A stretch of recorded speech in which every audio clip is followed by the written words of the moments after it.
여러분의 계좌를 빨간불로 바꿔드리겠습니다. 손시급부 프로젝트 나만 믿고 따라와 지금 시작합니다.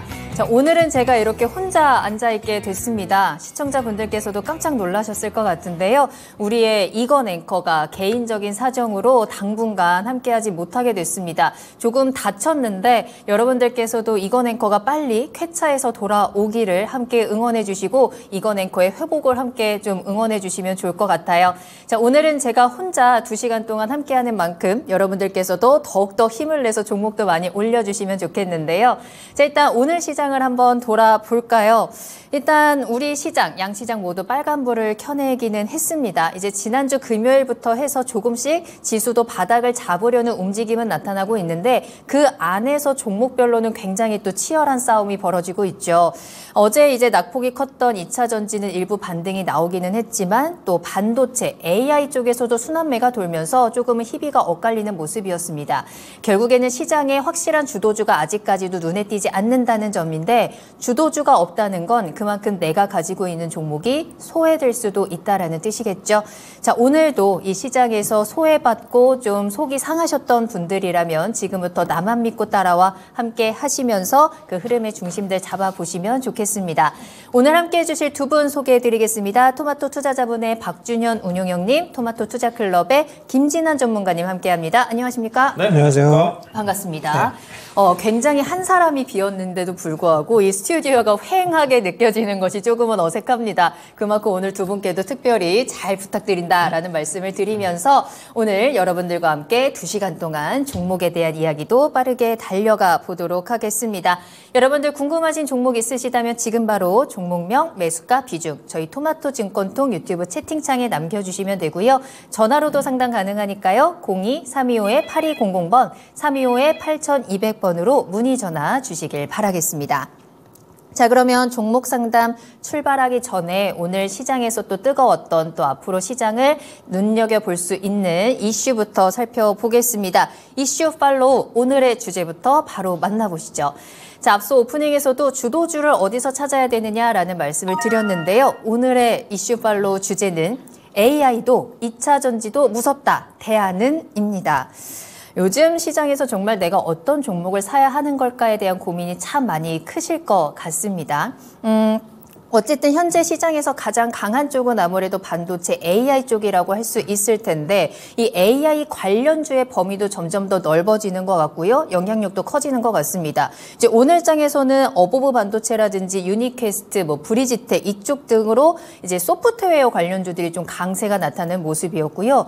보안주 쪽으로도 수혜가 이어지면서 센즈랩은 상한가 가고 이글루라는 종목까지도 상승세 이어집니다. 근데 또 한쪽에서는 한글과 컴퓨터라든지 셀바스 AI 같은 그동안 AI의 좀 대장주로 움직였던 종목들은 좀 쉬어가는 모습이 나타나면서 AI 관련주 안에서도 우리 투자자들이 참 머리가 복잡해지고 생각이 많아지고 있는 상황인 것 같아요. 또 한쪽의 축은 이제 2차 전지인데 2차 전지는 참 많이 어렵습니다. 특히나 실적에 대한 부담이 여전히 큰 상황인데요. 에코프로 BM이 적자를 기록할 것이다 라는 전망과 함께 주가는 더욱더 출렁이고 있어요. 2차 전지 종목들이 결국에는 시장의 발목을 잡고 있는 것이다 라는 이야기도 들리고 있는데 너무 많이 오른 듯한 AI도 그리고 여전히 불안한 2차 전지도 우리 투자자들 입장에서는 선뜻 접근하기는 쉽지 않은 것 같아요. 그러면 우리는 어디서 대안을 찾고 어떻게 대응을 해야 되는 건지 두 분과 함께 이야기 나눠보도록 하겠습니다. 자, 일단 관련해서 저희가 유튜브 채팅창에 설문조사를 올려놨습니다. 내일장에 여러분들께서는 한 종목을 매수한다면 AI 섹터 종목을 사실 건가요? 2차 전지 종목을 사실 건가요? 아니면 둘 다 싫다. 나는 다른 섹터를 공략하겠다라고 생각을 하고 계신가요? 자, 지금 토마토 증권통 유튜브 채팅창에 들어오시면 바로 설문조사 참여하실 수 있으니까요. 들어오셔서 여러분들의 의견들 남겨주시길 바라겠습니다. 지금 시작한 지 한 19분 됐는데 벌써 45분, 45분 지금 투표를 해주고 계시거든요. 여러분들의 의견도 저희가 함께 반영을 해서 이야기 나눠보겠습니다. 자, 그렇다면 두 분의 전문가님께서는 어떤 생각을 가지고 계신지 먼저 살펴봐야 될 것 같은데요. 자, 운용형님, AI다, 2차 전지다, 아니면 둘 다 싫다. 운용형님의 의견은 어떠십니까? AI다. AI 쪽으로 가시고요. 김진원 전문가님은 어떠세요? 네, 저도 AI입니다. 두 분 모두 2차 전지보다는 AI 쪽으로 힘을 실어 주셨는데요. 먼저 운용형님의 의견부터 그럼 들어보겠습니다. 아무래도 2차 전지는 아직까지는 조금 불안하다. AI는 그래도 조금 더 성장성을 지금 보시는 걸까요? 예, 그렇죠. 저는 키워드 한 줄로 딱 정리를 한다면 네. 전기차와 AI를 비교해본다면 성장성이니까 그렇죠. AI 산업의 압도적인 성장성이다. 압도적이다. 압도적이다. 예, 그 부분에 대해서 좀 주목을 좀 하고 싶고요. 네. 일단 먼저 전기차 시장 자체가 지금 작년도부터 급속히 좀 유축이 좀 되고 있습니다. 네. 2021년도에 전기차 시장이 111% 성장을 했거든요. 그 다음에 2022년도에 60% 성장을 했는데 작년에 연간 단위로 따지면 이제 30%대 31.5% 정도로 성장률이 줄어들었는데 문제는 작년 하반기 때 급속히 줄어들었다는 거죠. 특히 이제 전기차 시장을 주도한 쪽이 크게 보면 유럽하고 북미 시장이지 않습니까? 미국 시장 같은 경우는 여전히 인플레이션 감축법의 수혜를 받으며 성장을 하고 있는데 또 다른 성장의 한 축이라고 할 수 있는 유럽 시장이 급격히 유축이 좀 되고 있습니다.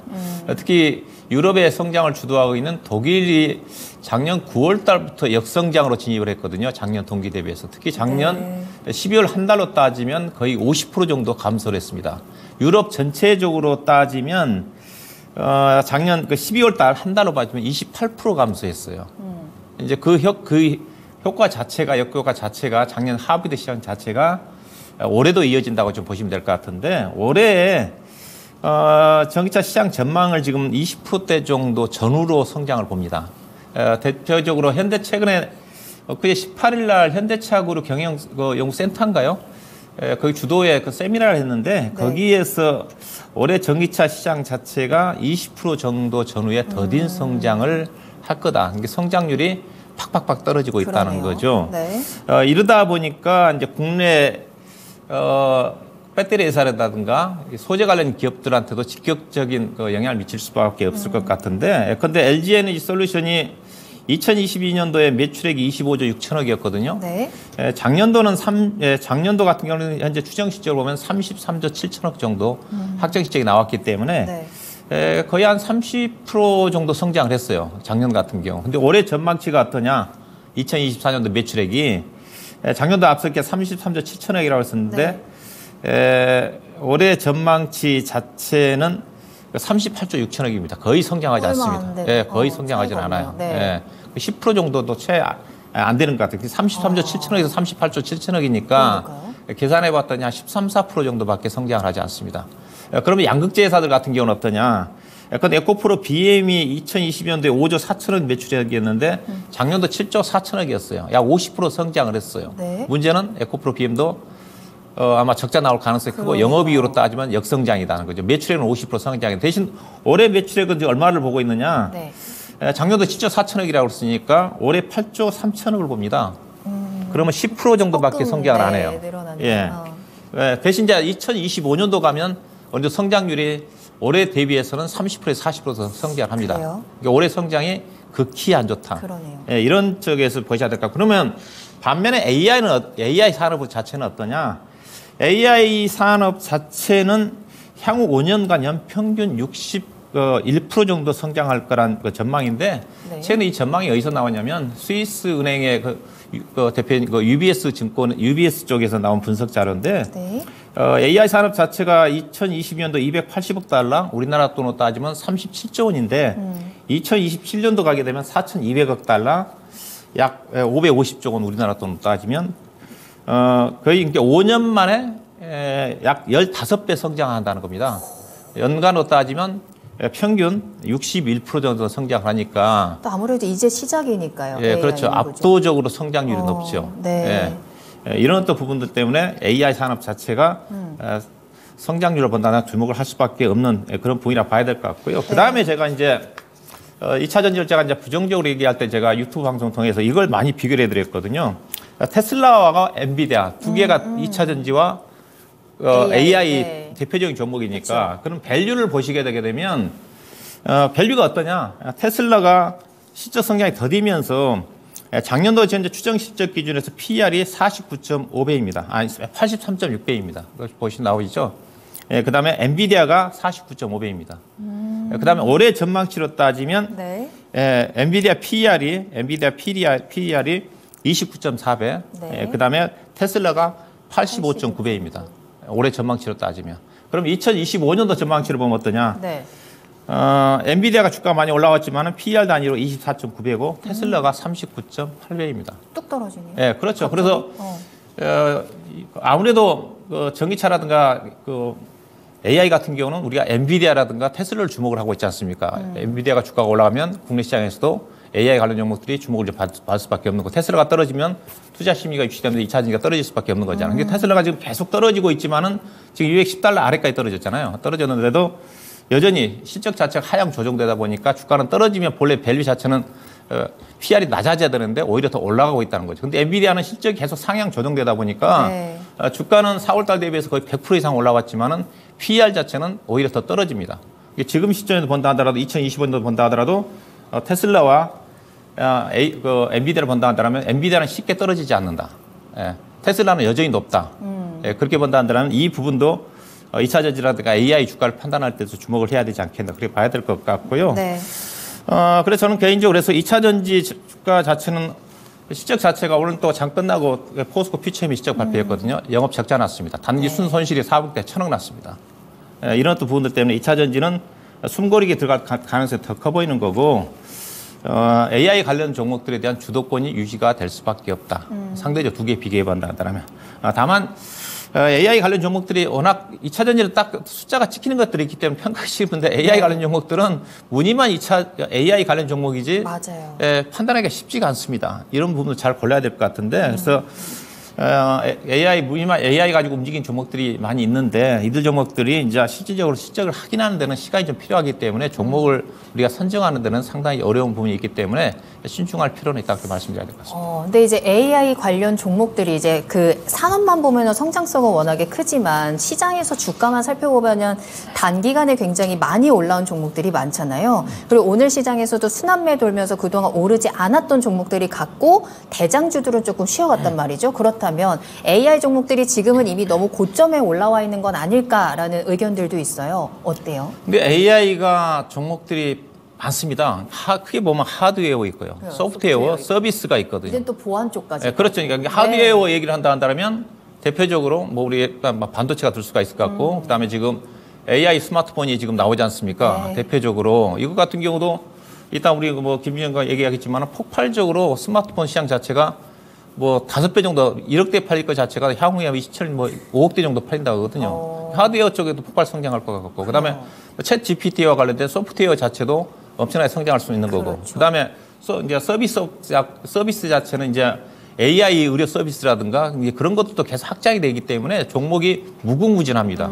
그렇기 때문에 전반적으로 관련된 종목들이 많이 포진될 수밖에 없어요. 다만 앞서 얘기했다시피 네. 관련 종목들이 실적으로 연결될 수 있는 것 자체는 우리가 개인 투자가들의 적기가 쉽지가 않다. 나중에 결국 이제 실적 수혜를 받는 종목들이 실적이 찍히면 그런 또 종목들이 이제 중장기로 성장을 하겠지만 현재는 지금 우중순 쪽으로 움직임이 전개되니까 개인 투자가들이 접근하는 데는 네. 좀 쉽지 않은 그런 어떤 부분이라고 좀 봐야 될 것 같습니다. 알겠습니다. 채팅창에서는 AI냐 2차 전지냐 이 부분은 차범근이냐 손흥민이냐 이런 질문 같다라는 의견도 있었는데 어느 쪽이 손흥민일까요? 어쨌든 두 분 모두 이제 AI 쪽을 받아주셨는데 전문가님께서도 AI 쪽을 선택을 해주셨어요. 네. 어떤 이유일까요?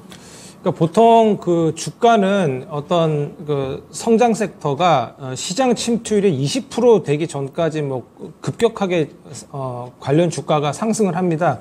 그게 그래서 작년에 2차 전지가 그런 흐름 아니었나 싶거든요. 그래서 작년에 어떤 초반에 어떤 2차 전지 초강세는 네. 시장 침투율이 있었다고 보거든요. 근데 지금 제가 자료를 보니까 유럽의 전기차 침투율이 이제 25%입니다. 그러니까 뭐 저도 그렇거든요. 주변에 뭐 얼리 어답터나 뭐 전기차 사고자 하는 분들은 이미 지금 다 샀거든요. 그래서 저도 지금 이제 살까 하는데 아직까지 뭐 배터리 문제나 여러 가지 문제 때문에 네. 아직 좀 뭐 선택을 좀 제가 하지는 않고 있는데, 그래서 그런 부분을 좀 보시면 되겠습니다.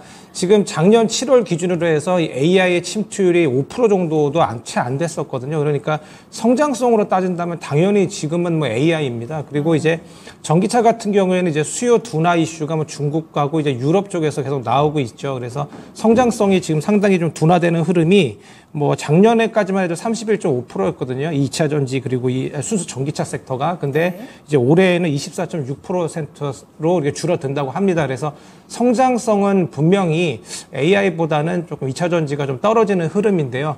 뭐 아무래도 뭐 전기차 같은 경우에는 그래도 지속적으로 이제 수요는 뭐 증가할 수 있습니다. 근데 문제는 그런 시장 침투가 있었다는 점, 그런 부분을 좀 생각하시면 좋고요. 그리고 2차 전지 같은 경우에 요즘에 최근에 조정이 많이 나오고 있는데 아무래도 뭐 실적이 중요합니다. 실적 부분에 있어서 에코프로비움 같은 경우에 지금 영업 손실, 그 적자 전환을 지금 예상을 좀 하고 있죠. 그러니까 영업 이익 컨센서스가 지속적으로 계속 하락해 왔습니다. 근데 그것을 지금 뭐 적자 전환까지 좀 보고 있으니까 아무래도 실적적인 부분이 좀 크지 않나 이런 생각이 들고요. 네. 아무래도 2차 전지 섹터 하면 양극재가 뭐 저희 뭐 대표주지 않습니까? 근데 이런 것들이 다 결국에는 뭐 리튬 가격하고 연동하기 때문에 리튬 가격이 뭔가 상승하기 전까지는 뭐 2차 전지 섹터의 어떤 실적적인 부분 이런 부분도 좀 우려가 좀 해소되지 않지 않을까 뭐 이런 생각이 좀 들고 있습니다. 그래서 성장성 부분에 있어서도 그리고 시장 침투율에 있어서도 AI가 압승인데 뭐 이런 부분이 지금 스마트폰에서 지금 올해 특히 AI가 두각을 나타낼 걸로 저는 보고 있거든요. AI 하면 뭐 작년까지 뭐 저희 나이 드신 분 같은 경우에 뭐 실생활에 뭐 저희가 뭐 크게 와닿지는 좀 않았던 것 같습니다. 맞아요. 뭐 AI 어떻게 쓰는 건지 잘 모르시는 분들 많을 거예요. 저도 좀 뭐 번역할 때나 이렇게 조금 이렇게 쓰고 했었던 것 같은데 이제 이게 이제 스마트폰에 탑재가 되면은 이제 여러 가지 무궁무진하게 쓸 수 있습니다. 그래서 운전할 때 뭐 문자를 읽어주든가 그 읽어준 다음에 이제 어떻게 답변을 할까요? 이렇게 답변하세요. 이렇게 가이드도 준다고 합니다. 그래서 여러 가지 이런 실생활에 AI가 접목되는 한 해가 올해가 될 것 같거든요. 그래서 뭐 제가 본 자료에서는 스마트폰 출하량이 특히 AI 스마트폰 출하량이 매년 성장률이 83%나 됩니다. 이거 어마어마한 겁니다. 그래서 네. 예, 글로벌 스마트폰 시장 성장률이 3.3%였거든요. 그래서 지금 AI 스마트폰이 지금 나오면서 스마트폰의 어떤 매출이 둔화되고 있었는데 오히려 이거는 뭐 끌어당길 거라는 그런 소식이 있어서 뭐 스마트폰 관련주, 뭐 디스플레이 쪽, 그 다음에 갤럭시 관련주 이런 것들도 지금 덩달아 지금 오르고 있는 모습이거든요. 그래서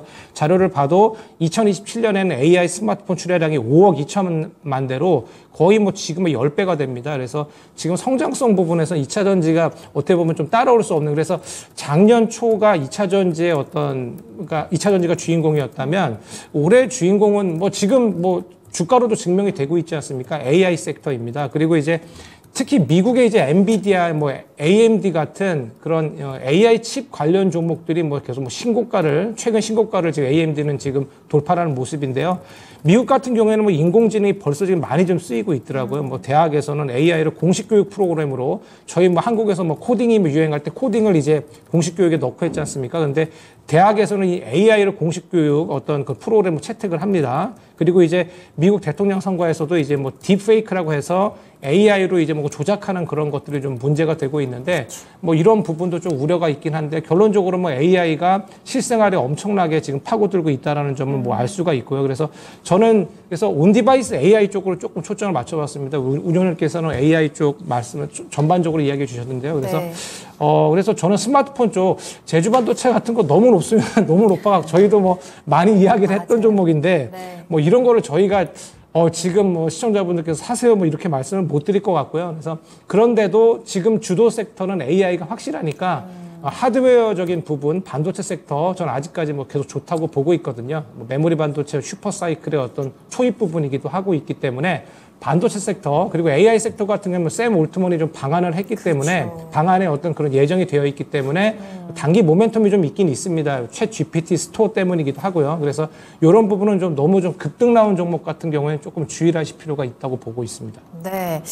일단 두 분 모두 이제 AI 쪽의 성장성에 굉장히 집중을 해주셨는데 그럼에도 불구하고 2차 전지를 향한 개인 투자자들의 사랑과 관심을 끊이지 않는 것 같습니다. 저가 매수세는 꾸준히 들어가고 있고 떨어질 때 좀 사놔야 차지하는 분들도 분명히 계시거든요. 근데 2차 전지의 성장성이 지금 어느 정도 멈춰 있기는 하지만 그렇다고 성장성이 끝난 거는 아니잖아요. 네네. 그럼 조금 더 길게 봤을 때 지금 2차 전지를 그래도 조금씩 모아가는 것도 괜찮을까요?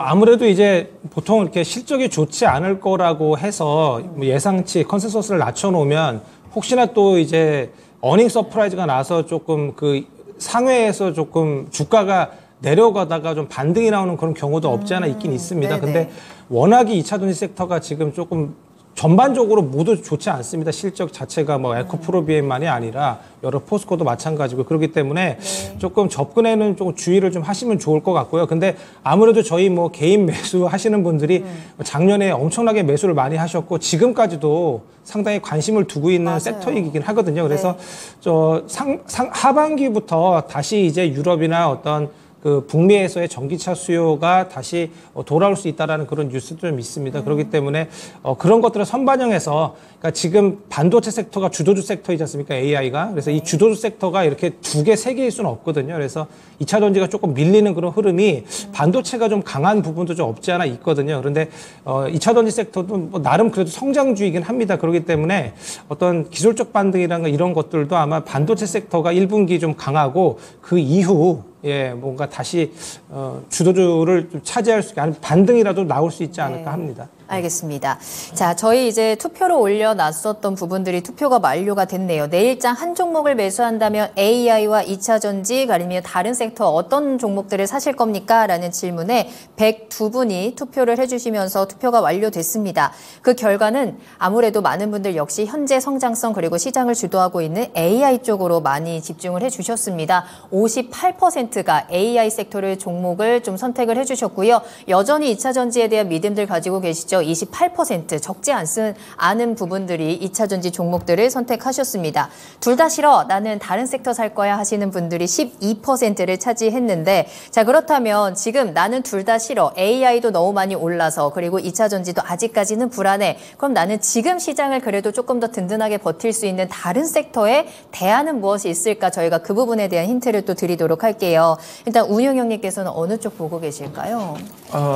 솔직히 그 대안 찾기가 쉽지가 않습니다. 그래요? 그래도 지금 이제 실적 시즌이니까 좀 기대해 볼 수 그래서 있지 굳이 저는 않을까. 대안을 본다 한다면 2차 전지 대안 자체가 자동차거든요. 자동차. 왜냐하면 전기차가 지금 안 팔린다고 했지 않습니까? 네네네. 앞서 유럽 시장이 급격히 위축되고 있다고 그랬잖아요. 자동차, 전기차 점유율이 작년도까지 28%였는데 9% 정도까지 떨어졌더라고요. 그럼 9% 떨어진 것 자체를 결국 내연기관차가 차지했다는 거지 않습니까? 그러네요. 그래서 자동차 쪽에 차지해야 되지 않겠는가 생각이 좀 되고, 왜냐하면 자동차 실적은 상당히 좋거든요. 맞아요. 이번에 현대차 그래서 또 기대감 가져가고 그렇죠. 있고.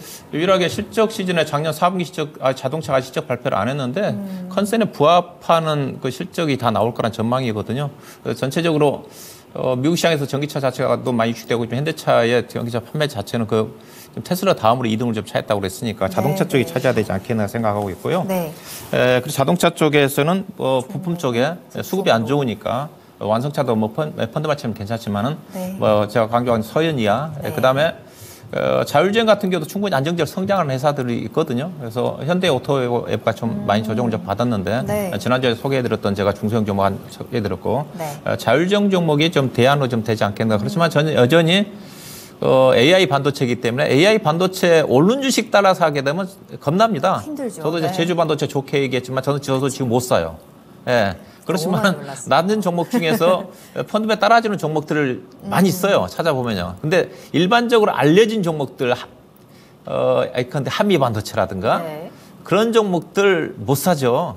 그렇지만 그런 종목들은 다 반영이 됐는데 앞서 우리 앵커님이 얘기했다시피 여러 가지 주변 종목 들어오는 상한가 들어온 종목들이 많이 나타나고 있다고 그러지 않습니까? 찾아보면 주가가 안정성이 있으면서도 수익을 낼 수 있는 종목들이 아직도 많이 있습니다.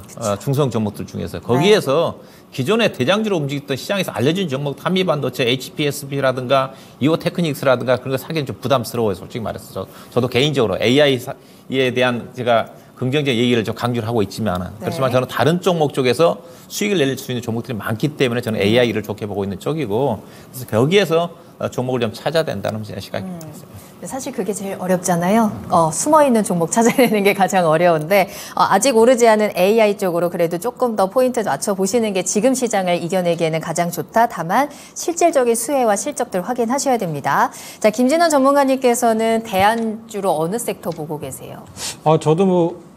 저도 그러니까 대안을 찾아야 되는데 네. 뭐 주도주가 지금 반도체나 AI인데 이거 뭐 어떻게 뭐 기술주를 볼까 해서 저도 뭐 자율주행이나 아니면 로봇을 볼까 했는데 뭐 좀 상승이 좀 나온 부분도 좀 있고 해서 제조업 쪽을 저도 좀 봤거든요. 운영님께서는 자동차 쪽을 얘기하시는 저는 조선 쪽을 그래서 봤습니다. 네. 조선 같은 경우에 그러니까 신조선가가 좀 중요하거든요. 근데 신조선가가 지금 사상 최고가를 기록하면 좀 올라가고 있는 모습이거든요. 그래서 그런 부분 그리고 이제 친환경 선박 수주가 증가하고 있는데 이런 LNG 선박 같은 경우 특히 고부가 가치 그런 선박인데 이런 쪽이 좀 우리나라가 좀 강합니다. 중국보다. 그래서 그런 부분. 그래서 일감도 지금 거의 4년치에 가까운 일발을 확보하고 있거든요. 뭐 그런 부분들이 있고 2021년 그 전까지는 조금 저가 선박을 조금 수주를 좀 많이 했었습니다. 근데 2021년 이후 이제 고가 수주로 이제 선박을 좀 가려가면서 좀 했거든요. 그래서 그런 부분이 수익성이 이제 올해부터 이제 잡히고 이제 개선이 됩니다. 그런 부분 같은 것들을 생각해 봤을 때 조선 쪽이 어떨까 하고요. 그리고 이제 뭐 가동이나 납기 준수 이런 것들도 중요한데 중국보다 우리나라가 이런 것들은 빠르게 잘 납기를 맞추거든요. 그런 부분, 뭐 생산 능력이나 속도 이런 부분에서도 중국보다 저희가 좀 강점을 가지는 부분이 있습니다. 그래서 지금 현재 지금 조선 같은 경우에 공급자 우위의 어떤 시장으로 전환이 됐거든요. 그러니까 이제 앞으로 조선 제가 뭐 주요 어떤 조선 4사가 있지 않습니까? 3사가 있는데 그 3사 외에도 조선 기자재 쪽도 조금 바닥에서 반등하는 그런 모습이 있어서 이쪽을 좀 보시면 어떨까 합니다. 그럼 어떤 종목들을 좀 특별히 보고 계신 게 있으세요? 네, 우선은 뭐 LNG 선박하면은 삼성중공업 쪽인데, 예, 그래서 이번에 뭐 지금 카타르발 액화천연가스선 그거 이제 2차 수주에 들어갔지 않습니까? 그래서 그거 그다음에 해양 플랜트 프로젝트도 있는데 이 부분도 상당히 고부가 가치거든요. 이 부분에 강점이 있는 회사가 삼성중공업입니다. 그래서 삼성중공업 정도 그래도 여러 현대중공업이나 이런 그 한화오션보다는 조금 더 강점이 있다고 생각해서 삼성중공업을 봤고요. 그 다음에 이제 조선 기자재 쪽으로 동성화인텍 같은 경우에 요 LNG 요 본행제 쪽입니다. 그런데 이 종목도 뭐 지속적으로 봐야 될 게 뭐 작년 2, 3분기에 또 증설을 좀 했습니다. 그래서 캐파가 지금 상당히 확보가 지금 증설이 돼서 거의 3, 4년치 먹거리가 좀 남아 있습니다. 그래서 이번 4분기에는 영업이익이 어떤 흑자로 돌아선 부분, 이런 부분을 감안했을 때 뭐 거의 한국카본과 동성화이텍이 거의 과점이거든요. 그래서 동성화이텍이 좀 좋아 보여서 예, 요걸 꼽았고 HSD 엔진까지 봤는데 뭐 이제 적자폭을 감소하고 이제 작년 이제 3분기 말 기준에서 수주 잔고가 2조 8,600억 정도 됩니다. 그래서 이는 3년치 일감에 해당합니다. 그래서 지금 조선업 쪽이 다 지금 일감은 다 확보된 상황이에요. 그래서 괜찮은데 이런 어떤 실적 개선 이런 것들이 이제 숫자로 이제 보여지는 올해가 좀 중요하기 때문에 볼만하지 않을까 뭐 이런 생각입니다. 네. 자, 오늘의 이슈 팔로우 AI냐 2차 전지냐 여러분들의 선택은 이었습니다. 두 분 모두 폭발적인 성장성을 가지고 있는 AI 쪽으로도 표를 던져주셨는데요. 실질적인 수혜가 있는지 실적을 확인해야 된다라는 부분과 또 온디바이스 AI 쪽으로 조금 더 주목을 해주셨습니다. 또 자동차 자율주행과 함께 조선주도 대안주로 함께 제안을 해드렸으니까요. 이 힘든 시장 같이 좀 이겨낼 수 있는 꿀팁들 받아가셨으면 좋겠습니다.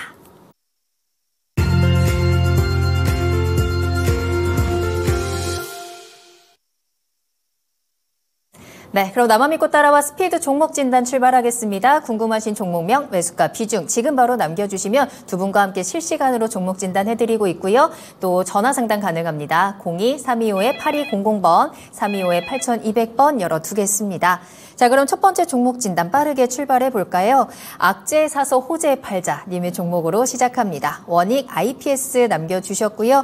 매수가는 38,753원에 비중 25% 가지고 계시네요. 2년 넘게 기다렸는데 다른 반도체 종목보다 수익 내기가 너무 힘듭니다. 오늘은 가능할지 4만 원 이상 목표가 가능할지 질문 남겨주셨거든요. 원익 IPS도 많은 좀 반등이 나오기는 했습니다만 계속 박스권에 갇혀있는 구간이어서 시청자님이 조금 많이 억울하기도 하고 답답하실 것 같습니다. 이제 원익 IPS는 일단 AI 쪽에서는 조금 멀어져 있는 종목일까요? 네, 좀처럼, 그렇죠. 네, 나오지가 않네요. 제가 오닉 IPS 뭐 몇 번 뭐 방송을 통해서 진단해드리고 있지만은 이거 제가 안 되는 주식이라고 얘기하고 있거든요. 주가 못 올라간다. 왜냐면 대표적인 전공정 장비 회사거든요. 전공정이나 자체는 이제 반도체 회사들이 디램이랑 낸드에 초기 투자할 때 들어가는 장비입니다. 초기 투자를 한다는 것 자체는 캐파를 늘린다는 거잖아요. 근데 네. 지금 반도체 업황이 좋아지고 있지만은 수요가 급격히 증가해가지고 좋아지는 게 아니지 않습니까? 수요가 없다 보니까 공장 증설도 안 하고 기존에 공장 지어놨던 것 자체도 감산을 하면서 줄이니까 공급 물량이 줄어드니까 가격이 올라가니까 그에 따라서 이제 반도체 가격이 상승을 하면서 좋아지고 있다는 거거든요. 네. 이게 수요가 증가되면서 가격이 올라가게 되게 되면 반도체 회사들이 투자를 하면서 오닉 IPS라든 관련된 전공정 장비 회사들이 수혜를 받습니다. 지금은 어떤 쪽이냐면 일단은 여전히 지금 감산하고 있기 때문에 지금 감산하고 있거든요. 증설 안 합니다. 지금 반도체 가격이 올라가고 있지만은 디램 같은 경우 제가 보기 1분기까지 감산할 것 같고요. 그다음에 랜드 같은 경우는 더 더디기 때문에 상반기 정도까지 감산합니다. 하반기 정도까지 회복되기 때문에. 그래서 상반기 정도까지는 삼성전자라든가 SK하이닉스가 전공정 장비 쪽에 투자를 안 한다고 보시면 돼요. 그럼 투자를 어디 쪽에서 하느냐? 이제 미세화 공정 과정 쪽에서 이렇게 투자를 하는 대신에 효율을 높일 수 있는 미세 공정 과정 쪽에 불량률을 줄인다든가 그런 후공정 쪽에만 투자를 해요. 그러다 보니까 전공정 장비의 대표적인 회사 오닉 IPS, 테스, 그다음에 PSK 세 종목이 대표적인 전공정 장비 회사거든요. 네. 차트가 똑같을 거예요. 지금 오닉 IPS 차트도 이렇고, 그다음에 테스라는 회사도 지금 이러죠. 차트 똑같습니다. 차트 오닉 IPS 똑같이 대표적인 전공정 장비 회사거든요. 그다음에 PSK는 약간 나을 거예요. PSK는 약간 더 재료가 조금 있긴 있어요. 그러니까 실적 자체가 당연히 안 좋게 나오겠죠. 근데 지금 올라가고 있는 이제 후공정 장비와 관련된 회사들은 아무래도 후공정 자체가 지금 AI 반도체와 관련된 이쪽에 미세 공정 과정 쪽에 관련돼 있으니까. 근데 그들 종목들은 그러다 이들 종목들이 후공정 장비 회사들이 실적이 좋냐? 실적 좋은 건 아니에요.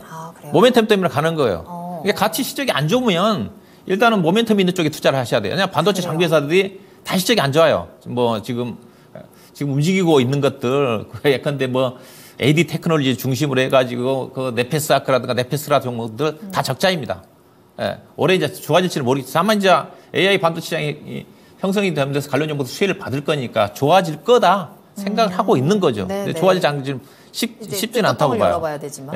이게 그렇게 본다 한다면 같은 시장이 안 좋게 나오면 모멘텀 쪽에 투자를 해야 되는 거잖아요. 그러네요. 그럼 모멘텀도 안 좋고 오닉 IPS는 실적도 안 좋아요. 그러면 이거 주가면 안 되는 거죠. 그래서 대표적으로 계속 행보할 수밖에 없는 회사가 오닉 IPS, 테스, PSK. 그 중에 산다 한다면 저는 PSK를 보내드리고 싶어요.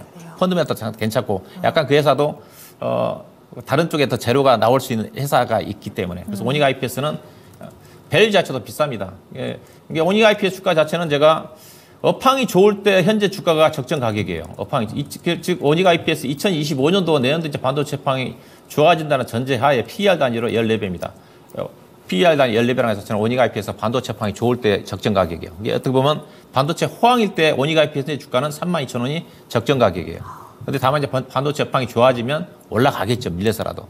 그때 PER 16배, 17배 그 정도까지 갈 수가 있는데 그 정도까지 갈 수 있는 가격이 제가 보기에는 우리 시장에 38,000원, 4만 원 얘기하는데 그 정도까지 갈 수 있어요. 연말 정도 가면. 좋아져야. 그래서 이 종목은 단기적으로 주가가 계속 행보할 수밖에 없습니다. 매매는 32,000원 사가지고 36,000원에 팔든지 엊그제처럼 주가가 올라갈 때 따라서 하시면 안 됩니다. 36,000원이 고점이고요. 연말 정도 가면 이 종목은 42,000원 정도 언저리 정말로 업황이 좋아 반도체 투자가 전개되는 시점에서는 42,000원, 45,000원 정도. 그래서 현재는 계속 행보할 수밖에 없다. 긴 투자 2년 동안 기다리셨다고 그러잖아요. 저는 개인적으로 이거 매도하셔가지고 앞서 얘기했다시피 AI 반도체라든가 후공정 쪽에 교체하는 전략이 좀 필요하다고 봐요. 그렇지 않고 갖고 있으시면 짧게 보면 36,000원, 길게 연말 정도라든가 번다 한다면 뭐 4만 원 정도 언저리 정도까지 충분히 갈 수 있다. 그렇게 좀 말씀드려야 될 것 같습니다. 네. 오닉 IPS가 수익을 내기 어려운 이유가 있었습니다. 실적도 모멘텀도 지금은 좋지 않은 상황이고요. 단기적으로는 36,000원에서 매도 타이밍 잡아보시고 정말로 반도체 업황이 살아난다면 연말에 길게 봤을 때 4만 원 이상 가능하다고 합니다. 그보다는 지금 시장에서는 빠르게 매도하시고 AI 쪽으로 종목 교체하시는 부분도 같이 제안 드렸으니까요. 참고해 보시길 바랍니다. 다음 종목은 제넥신 살펴보겠습니다. 제니님께서 남겨주신 종목이고요.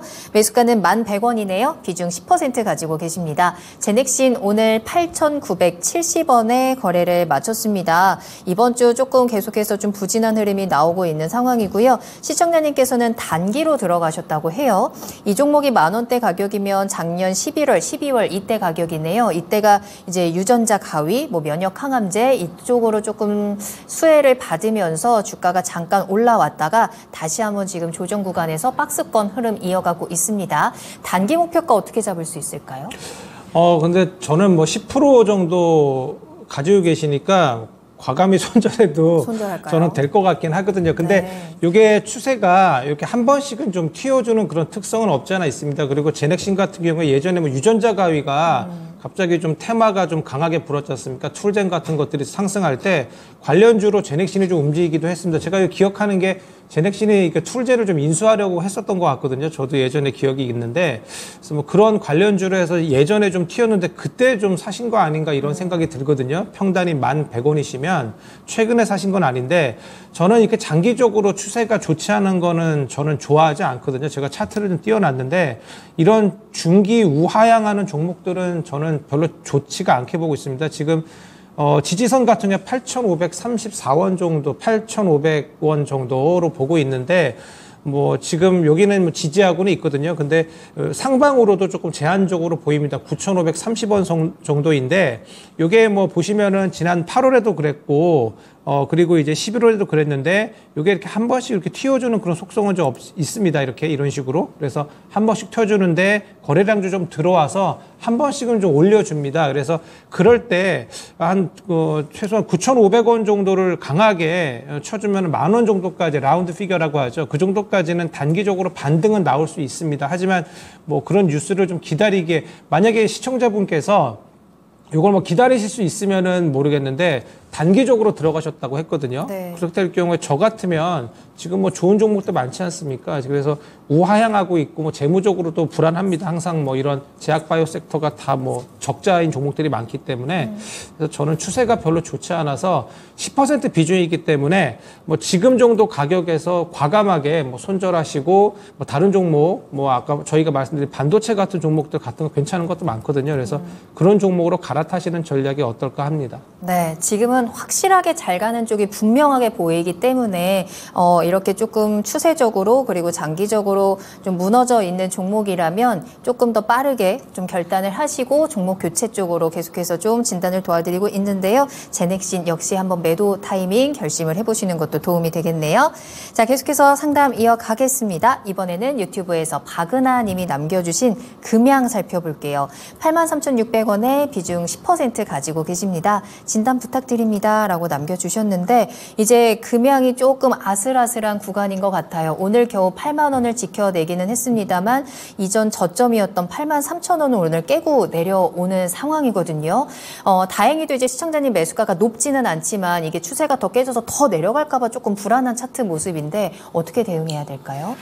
일단은 업황이 안 좋아질 때 이제 가장 위험한 주식이 대표적으로 금양이거든요. 왜냐하면 기존의 2차전지 회사들, 셀 회사들 다 매출이 나오고 있고, 그 다음에 에코프로 BM, 포스코 피챔이라든가 종목들 적자가 나오고 있지만은 매출액 단위가 뭐 8조, 10조 원 정도 되면 되는 거니까 네. 충분히 뭐 고정 비용을 커버하면서 버틸 수가 있는데.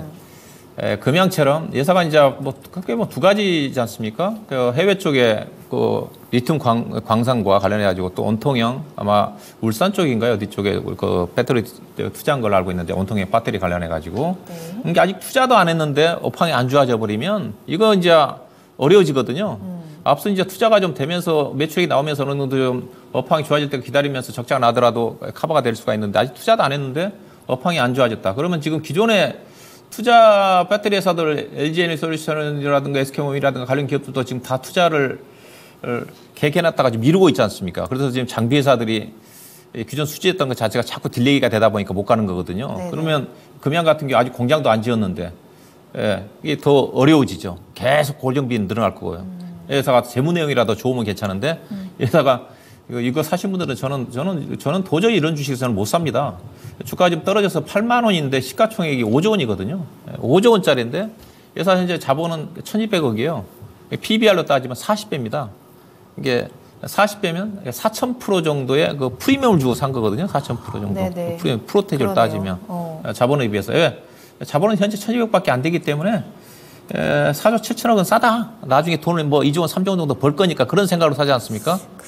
그래요. 근데 최근에 제가 금양 좋게 보는 걸 자료를 좀 봤더니 이게 어떤 찌라시 형태로 해가지고 2023년도, 2024, 2025년도 해가지고 영업이익을 똑같이 한 1,600~1,700억 정도 잡아놨더라고요. 네. 올해는 다시 작년도 지나가 버렸고 1,600억 내년도에 2025년도 그게 맞는지 모르겠지만은 그걸 가지고 움직이 1,600억 가지고 시가총액이 지금 8만 원 기준에서 5조 원이면 엄청 비싸거든요. 그러니까 저는 앞선 에코프로 BM이라든가 포스코 퓨처 같은 경우는 주가 빠졌다 결국 저는 손실은 안 난다고 봐요. 그렇지만은 금양 같은 주식들은 물론 잘 풀리면 이런 종목들이 또 하이리스크 하이리턴이니까 주가가 생각보다 빠지지 않고 있더라고요. 네. 그래서 이거는 저는 분명히 리스크 관리해야 된다고 봐요. 그래서 어느 정도 매수 가격에서 고점에 산 사람도 있을 거잖아요. 네. 그래서 이거는 개인적으로 매수 가격 기준으로 해가지고 10% 정도 떨어지면 저는 무조건 손절해야 된다고 봐요. 손절해야 되는 거고. 그래서 가격을 뭐 차트를 본다 한다면 지금 간달간달 하거든요. 그래서 또 이 종목이 또 올라갈 때 탄력적으로 움직임이 전개되고 있지만 현재와 같은 불확실한 상황에서는 이런 종목들은 우선적으로 관리가 좀 필요하다. 그 정도로 좀 말씀드려야 될 것 같고요. 83,600원인데 이분 같은 경우는 저는 아마 78,000원도 이탈을 좀 하게 되게 되면 네. 리스크 관리 뭐 비중이 많지는 않네요. 많지는 않지만 추가 매수는 하지 마시고요. 오히려 78,000원 이탈한 시점에서는 짧게 손절하는 전략이 좀 필요하지 않겠는가 그 정도로 좀 말씀을 드려야 될 것 같습니다. 네, 금양은요 리스크 관리가 필요한 종목이다라고 정리할 수 있을 것 같습니다. 78,000원 이탈 시 손절 한번 고려해 보시길 바랄게요. 자, 계속해서 두 분과 함께 종목 진단 이어가고 있고요. 여러분들의 의견들 남겨주시면 되겠습니다. 자, 이번에는요 추운데 수고하십니다라고 하시면서 박소영님이 코리아 서키트 진단 신청하셨습니다. 2만 원에 20% 가지고 계세요. 코리아 서키트 오늘 1%대 하락을 하면서 19,590원에 거래를 마쳤는데요. 큰 손실은 아니지만 조금 지루하다라면서 남겨주셨어요.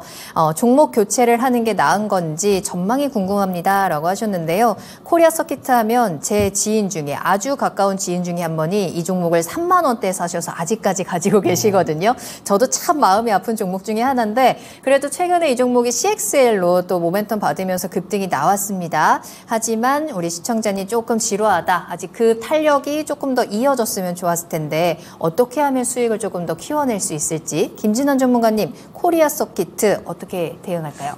네, 오늘 좀 음봉 마감한 게 좀 아쉽습니다. 이게 뭐 CXL 관련주로 뭐 네오셈이나 뭐 이쪽 그 관련주로 이쪽 CXL 그런 섹터인데 뭐 저는 아직까지 CXL 괜찮다고 보거든요. 그래서 섹터 쪽으로는 좀 괜찮습니다. 그리고 이 회사가 뭐 삼성전자에도 납품하고 브로드컴에 이제 장기 계약해서 이제 FC, BGA 기판 납품하고 있거든요. 그래서 상당히 괜찮습니다. 그리고 실적도 보니까 괜찮네요. 코리아 서키트가 그 이번 매출을 보니까 작년 매출이 1조 5,468억 원입니다. 그래서 그 전년 대비 12.8% 증가를 했고 영업이익은 흑자 전환을 했거든요. 그래서 실적적으로도 괜찮고 뭐 DDR5 같은 경우에 뭐 기판 쪽 이런 쪽도 뭐 CXL 그리고 이제 이번에 뭐 온디바이스 AI 이런 쪽으로 해서 뭐 이쪽 AI 칩 쪽으로 상당히 괜찮다고 좀 보고 있습니다. 그리고 문제는 근데 지금 코리아 서키트가 저희 테마주적으로 보면은 이게 좀 후발주거든요. 그래서 오늘은 좀 화인 서키트가 좀 더 가는 그런 모습인 것 같은데 태성이나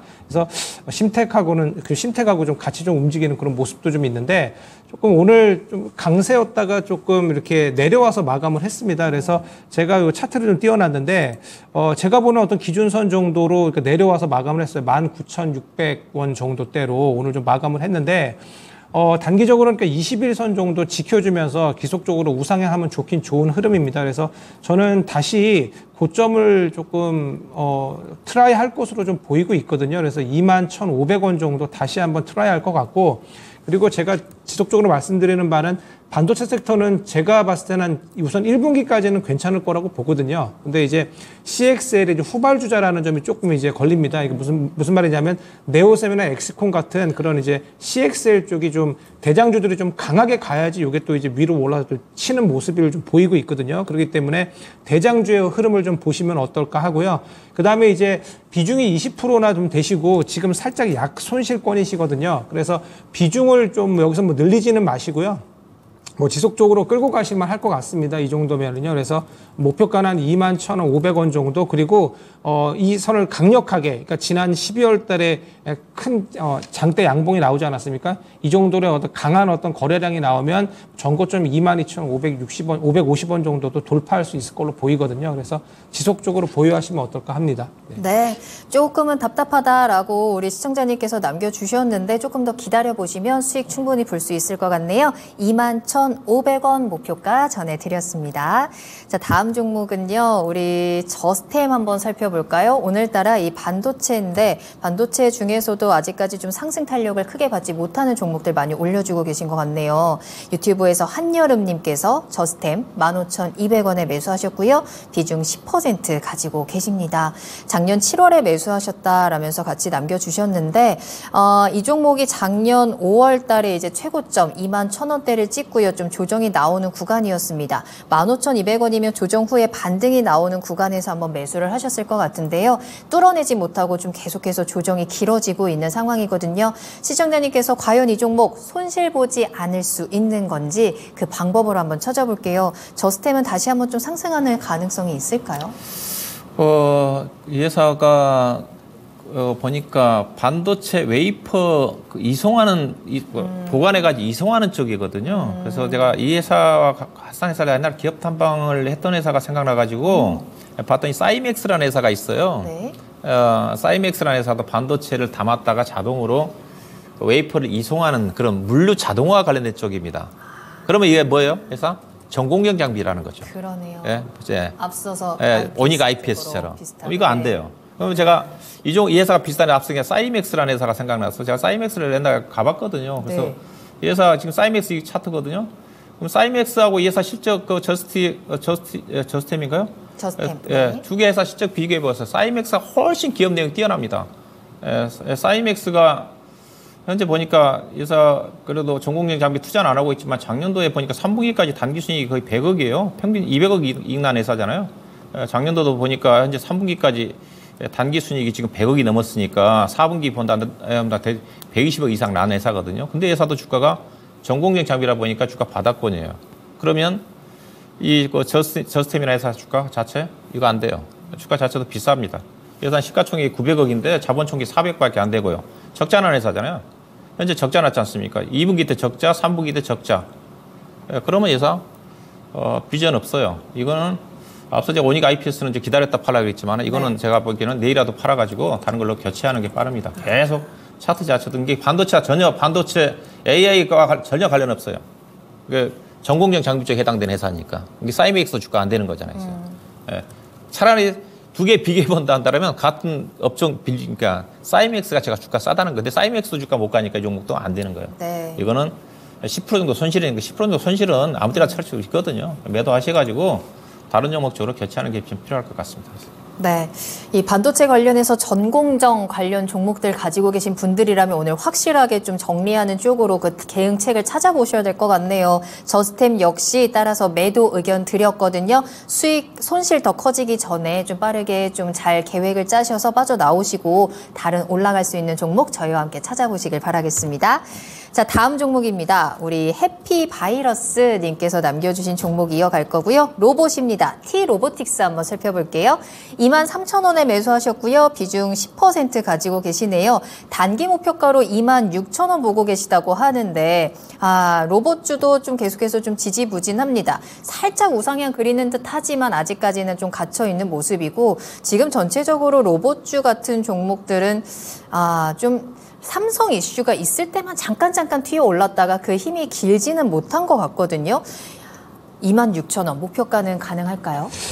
네, T-로보틱스는 좀 물류 로봇 쪽이거든요. 그래서 지난번에 그 LG향으로 LG 이노텍이었나요? 여기에 이제 대규모 이제 구매 주문건이 들어왔다고 해서 뭐 그때 뭐 급등이 좀 나온 이력이 있습니다. 그래서 LG향으로 좀 묶였다고 보시면 될 것 같아요. 그리고 이제 뭐 로봇주주들이 일부 종목 빼고는 거의 다 적자 기업입니다. 그래서 실적적으로는 조금 기대가 되지는 않는 모습인데 LG 쪽이다 보니까 나중에 이제 LG 에너지 솔루션 같은 그런 어떤 공장 증설에도 어떻게 좀 들어갈 수 있는 그런 기대감은 좀 있거든요. 단기적으로 보시면은 우선은 21선 정도 있지 않습니까? 21선 하면은 지금 2860원 정도 되거든요. 맞나요?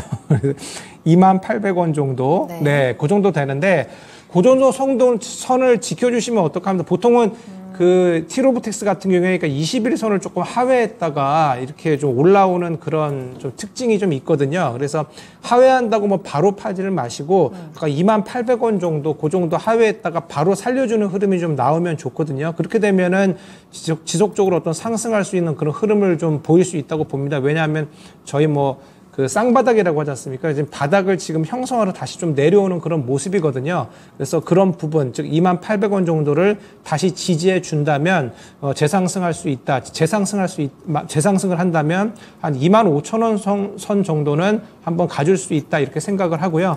LG 쪽에서 대규모 이제 어떤 구매 주문건 이런 것들 뉴스에 좀 반응하는 그런 종목이기 때문에 뉴스가 나오면 좀 움직입니다. 그런 부분 참고하시고요. 로봇 같은 경우에는 제가 여러 번 다른 분에서 말씀드렸다시피 반도체나 뭐 아니면 기타 어떤 다른 뭐 XR이나 이런 종목들이 좀 쉬어갈 때 주도주 섹터가 좀 쉬어갈 때 좀 한 번씩 강하게 치는 그런 모습이거든요. 그래서 지난번에도 그랬지 않습니까? 삼성의 어떤 로봇이 강하고 그다음에 이제 그 다음에 또 이제 LG 쪽이 가고 뭐 이런 식이었지 않습니까? 그 전에는 두산 로보틱스 쪽이 좀 가고 그래서 로봇 쪽도 어떤 향인지에 따라서 좀 움직임이 좀 나오는 것 같아요. 순차적으로 그런 걸 감안했을 때 좀 로봇 섹터는 지금 이제 반도체나 AI가 상당히 강하기 때문에 조금 주도주에 조금 밀리는 그런 흐름이 좀 있습니다. 그래서 그런 것들을 좀 주도주의 흐름에 조금 밀려난 부분 그런 것들을 좀 감안하시고 제가 말씀드린 그 선에서 한번 지금 10%시니까 뭐 한 5% 정도 한 10% 정도 다시 한번 2800원 정도에 다시 사셔서 네, 그래서 반등 시 어떤 나오시는 전략도 좋아 보입니다.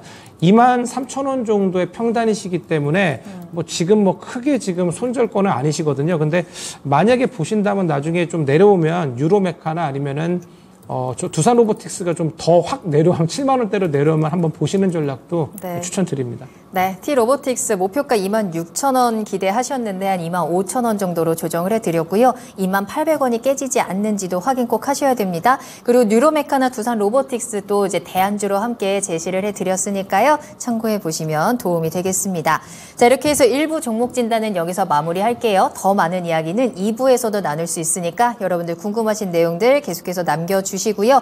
2부 첫 번째 종목은 사전 접수 종목으로 두 분의 의견 모두 들어볼 수 있는데 LG화학에 대한 이야기를 한번 나눠보도록 하겠습니다. 자, 오늘 1%대 상승을 하기는 했지만 최근의 주가 흐름 계속해서 좀 아래쪽으로 흘러내려가고 있습니다. 또 실적도 긍정적이지는 않았기 때문에 과연 앞으로 이 종목이 좀 반등의 기미가 있는 건지 수익의 기회를 한번 찾아보도록 할게요. 자, 잠시 후 2부에서 LG화학으로 문을 열어보도록 하겠습니다. 자, 그럼 저희는 잠시 후에 돌아오겠습니다. 계속해서 나만 믿고 따라와.